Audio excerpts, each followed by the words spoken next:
Hello students, I welcome you all in this video. In this video we are going to learn about SOIGC secretarial practice. As you all know that we have completed our first chapter, that is Introduction to Corporate Finance, second chapter Sources of Corporate Finance, and third chapter, that is Issue of Shares. Alright, and then we have started with chapter number 4, that is Issue of Debentures. In that we have almost completed every question. Now when I talk about chapter number 4, so इसमें आपका debenture trustees ये आपका self study में है. That means they are not going, this question is not going to ask in a exam. Okay, तो आपके exam में ये क्वेश्चन नहीं आने वाला है. Right, but when you talk about debenture trustees तो ये एक तो नहीं आएगा, बट दूसरा एक और एक क्वेश्चन है आपका, that is debenture trust deed. तो डीड होता है एग्रीमेंट. अब अगर ट्रस्टीज यहाँ पे आप देखोगे अगर, तो डिबेंचर ट्रस्टीज को अगर सेल्फ स्टडी में रखा है तो ये भी लोग बहुत कम चांसेस है कि ये भी आपका एग्ज़ाम में आएगा. लेकिन ऐसा बोला नहीं है कि डिबेंचर ट्रस्ट डीड जो है वो आपको आएगा या नहीं आएगा. ओके, तो ये बहुत ही स्मॉल सा एक टॉपिक है, तो हम लोग सिर्फ इसको देख लेते हैं, एक बार समझ लेते हैं. इन केस कभी एग्ज़ाम में आएगा तो आप ब्लैंक नहीं रहोगे कम से कम. ओके, इसलिए हम लोग एक बार इसको सिर्फ देख लेते हैं. सिर्फ 2 स्लाइड का ही ये क्वेश्चन है, आप देख लो यहाँ पे एक बार. ओके, तो अभी स्टार्ट करते हैं. सबसे पहला डिबेंचर ट्रस्ट डीड. अच्छा, ट्रस्ट डीड होता क्या है? तो when you talk about debentures तो यहाँ पे 3 पार्टीज इन्वॉल्व होती है. पहला फर्स्ट जो होती है वो होती है company. Okay, that means the issuer, जो कंपनी इशू करेगी वो बोलते, उसको बोलते हैं इशूअर, मतलब एक कंपनी हो गई. दूसरा होता है इन्वेस्टर्स. अभी इन्वेस्टर्स कौन होते हैं? इन्वेस्टर्स आपके डिबेंचर होल्डर्स होंगे, जो आपकी कंपनी में इन्वेस्ट करेंगे उनको बोलते हैं इन्वेस्टर्स, डिबेंचर होल्डर्स. ऑलराइट, उसके बाद में एक होता है ट्रस्टीज़, डिबेंचर ट्रस्टीज़, जिसके बारे में हमने ऑलरेडी काफ़ी कुछ पढ़ा है. ओके, बहुत सारे टॉपिक जो है इनके ऊपर हुए, तो आप जो प्रीवियस वीडियोज़ होगा वो आप देख लो एक बार, तो आपको समझ में आ जाएगा जिसने नहीं देखा होगा वो. ओके, तो 3 पार्टीज़ है, कंपनी है, इन्वेस्टर्स है मतलब डिबेंचर होल्डर्स है, और ट्रस्टीज़ है हमारे. ओके, तो यहाँ पे कंपनी और ट्रस्टीज़, ये 2 पार्टी जो है, कंपनी और एक ट्रस्टीज़, इनके बीच में जो एक एग्रीमेंट बनता है उसको बोलते हैं ट्रस्ट डीड. ओके, सो ये एग्रीमेंट होता है कंपनी एंड ट्रस्टीज़ के बीच में, उसको हम बोलते हैं ट्रस्ट डीड. चलो अभी स्टार्ट करते हैं. बहुत ही सिंपल सा एक ये टॉपिक है. ओके, तो लेट्स स्टार्ट नाउ.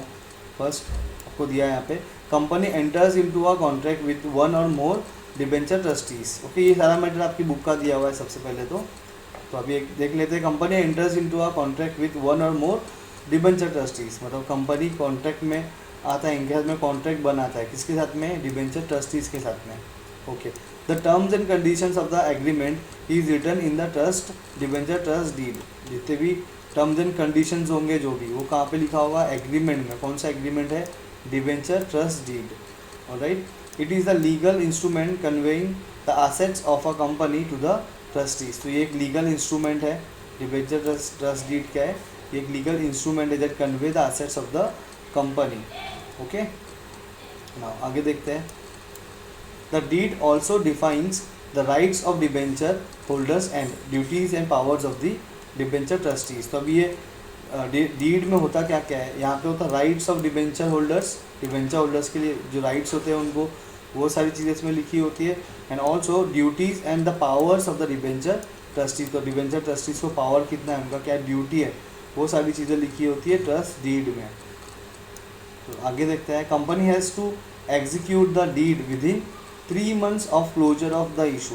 ओके, तो कंपनी जो ये डीड बनाएगा, ये कब बनाएगी?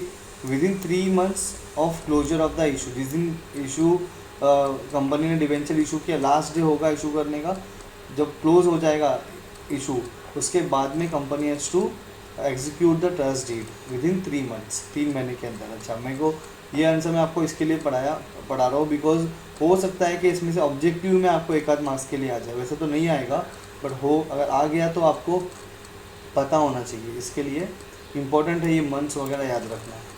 चलो, members as well as debenture holders can inspect the deed and also get a copy of it by paying certain fees. तो डिबेंचर होल्डर्स जो होते हैं, ओके, डिबेंचर होल्डर्स, मेंबर्स मतलब कौन? Share holders. और debenture holders can inspect the book deed, मतलब जो deed होगा वो लोग इंस्पेक्ट कर सकते हैं, चेक कर सकते हैं. And also get a copy of it by paying a certificate certain fees. Okay, कुछ फीस पे करके ये लोग जो कॉपी होगा डीड का, ये लोग ले भी सकते हैं पढ़ने के लिए. ऑलराइट, तो ये था आपका ट्रस्ट डीड टोटल 2 ही स्लाइड का था, इसमें कुछ इतना है नहीं, आपको एग्ज़ाम में भी नहीं आएगा, लीस्ट इम्पॉर्टेंट है ये नाउ, बट स्टिल आपको कुछ भी इसमें नहीं भी समझ में आया होगा तो you can ask me in comment section. Alright students, so till then thank you very much students.